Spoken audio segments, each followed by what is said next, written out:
তাই বলে গেছে দিনের রাসূল পাগল মনরে তুমি নিজকে আগে নিজেই তুমি চিনো নিজকে তুমি নিজে আগে চিনো পাগল মনরে নিজকে তুমি নিজে আগে চিনো বুঝে মান আরাফা নাফসাহু ফাকাতা আরাফা রাব্বাহু আগে তোমাকে তুমি চিনো তুমি কি নিজকে তুমি নিজে আগে চিনো পাগল মনরে নিজকে তুমি নিজে আগে চিনো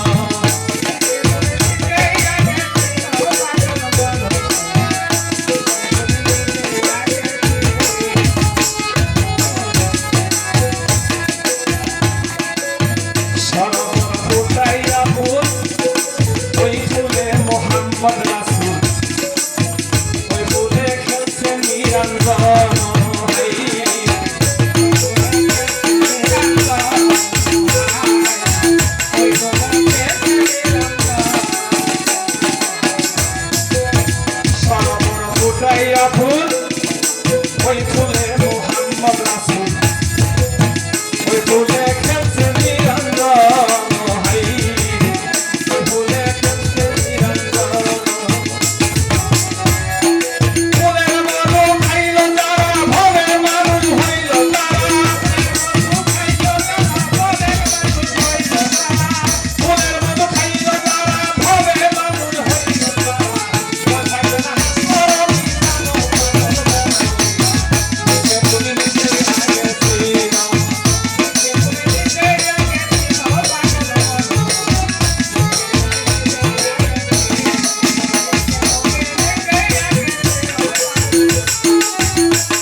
চিনতেও না আমার, আমি চিনলাম না, জনম আমার গেল রসপাতল। শয়তানকে রাখিয়া যোদ্ধা, জাগার চিনা করো চেষ্টা, তবা করো আর হাতের ময়দান, পাগল মন্ত্রে নিজকে তুমি নিজেই আগে চিনো। আদম 350 বছর কাল ছিল না, আদমের গুনাহ মাফ হয়েছিল কোন জায়গায়? হাতের ময়দানে। 350 বছর কাটার পরে রে আদম গুনাহ মাফ হইল না।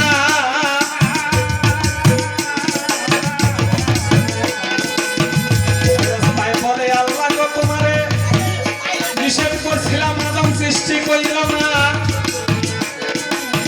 আদম তো কোনো ভুল করে নাই, কোনো পাপ করে নাই, একটা হুকুম অমান্য করছে। 350 বছর কাদাই লাগো পারে, প্রার্থনা করে তোমার দরবারে, কেন তুমি মাফ করো না গো? মায়া কি লাগে না আদমের ভিতরে? আল্লাহ বলে ওরে ফেরেশতা আমি তোমারে জানাই, আদম যদি সারা জীবন কান্দে রে আমি কোনো মাফ করব না। উসিলা সারা বন্দেগীর আমি আল্লাহ কবুল করি না।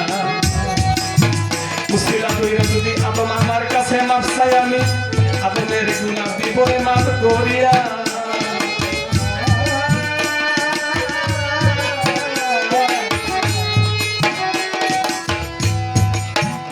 ফেরেশতা বলে ওরে আদম তোমারে জানাই, এমনি ভাবে কিয়ামত পর্যন্ত কাজলের তোর গুনাহ আল্লাহ মাফ করবে না।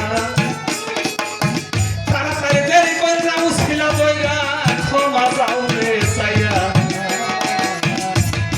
আদম কই কার মুশকিলা দিব রে আমি তো কিছুই বুঝি না। আল্লাহ জানে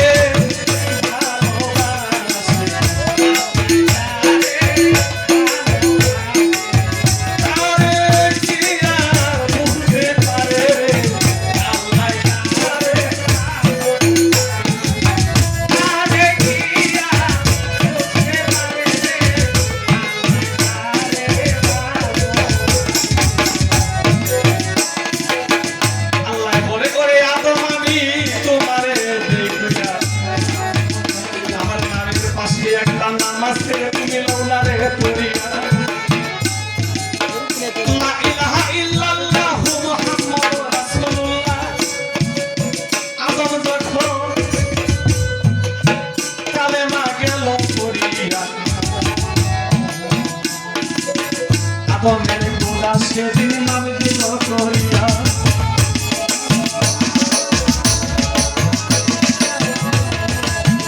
তাই তো মুশকিলা নিতে হয় আমি সবাই জানাই, মুশকিলা সারা বন্দেগী কবুল করো।